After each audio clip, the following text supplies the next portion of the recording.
Hello friends, ഇന്ന് തിരുവൈരാണിക്കുളം ക്ഷേത്രത്തെ പറ്റിയുള്ള ഐതിഹ്യം നോക്കാം. ശ്രീ മഹാദേവനും ശ്രീ പാർവതീദേവിയും ഒരേ ശ്രീകോവിലിൽ അഭിമുഖമായി വാഴുന്ന തിരുവൈരാണിക്കുളം എന്ന പുണ്യക്ഷേത്രത്തിൽ ധനുമാസത്തിലെ തിരുവാതിര നാൾ മുതൽ 12 ദിവസം വളരെ പ്രധാനമാണ്. ശ്രീ പാർവതീദേവിയുടെ നട വർഷത്തിൽ 12 ദിവസം മാത്രമേ തുറക്കുകയുള്ളൂ. ഈ ദിവസങ്ങളിൽ ദേവിയെ ദർശിക്കാനായി ഭക്തജനത്തിരക്കാണ്. എറണാകുളം ജില്ലയിലെ ആലുവ താലൂക്കിലാണ് തിരുവൈരാണിക്കുളം ക്ഷേത്രം. ഇവിടെ മഹാദേവനാണ് പ്രധാന മൂർത്തി. ശിവനെ കിഴക്ക് ഭാഗത്തും പാർവതി പടിഞ്ഞാറ് ഭാഗത്തും ദർശനമായിട്ടാണ് പ്രതിഷ്ഠ. ഇതിനെ പറ്റിയുള്ള ഐതിഹ്യം നോക്കാം.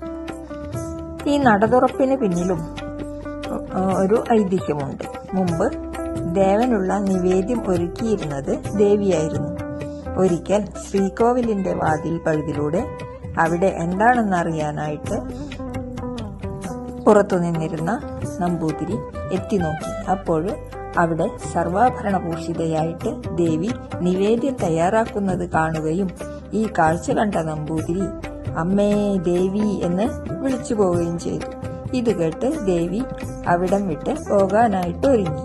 തുടർന്ന് ഭക്തരുടെ യാചനയുടെ ഫലമായിട്ട് വർഷത്തില് 12 ദിവസം ദേവനോടൊപ്പം ഭക്തജനങ്ങൾക്ക് ദർശനം നൽകാമെന്ന് അറിയിച്ചു. ഈ ദിവസങ്ങളിൽ ദേവിയുടെ സാന്നിധ്യം ഭക്തര് അറിയുന്നു. ഇവിടെ മനസ്സുരുകി പ്രാർത്ഥിച്ചാല് വിവാഹ തടസ്സങ്ങൾ നീങ്ങി വിവാഹം നടക്കുന്നു. ദേവിക്ക് പട്ടും താലിയും മഞ്ഞൾ പറയും സമർപ്പിച്ച് മംഗല്യ സൗഭാഗ്യം നേടാനായിട്ട് ആയിരക്കണക്കിന് ജനങ്ങൾ എത്തിച്ചേരുന്നു. സതീദേവി കുടികൊള്ളുന്ന ഏക ക്ഷേത്രം കൂടിയാണ് ഇവിടെ. ഈ നട ദിവസവും തുറക്കുന്നു. സതീദേവി ദക്ഷയാഗത്തിലെ ഹോമകുണ്ടത്തിൽ ചാടി ആത്മഹത്യ ചെയ്തപ്പോൾ ചിതയിൽ സതീദേവിയുടെ ശരീരം പൊട്ടിത്തെറിക്കുകയും ദേവിയുടെ ആ ശരീരത്തിൽ നിന്ന് ഭഗവാൻ അണിയിച്ച താലി തെറിച്ചു വീണത് ഇവിടെയാണെന്നുമാണ് ഐതിഹ്യം.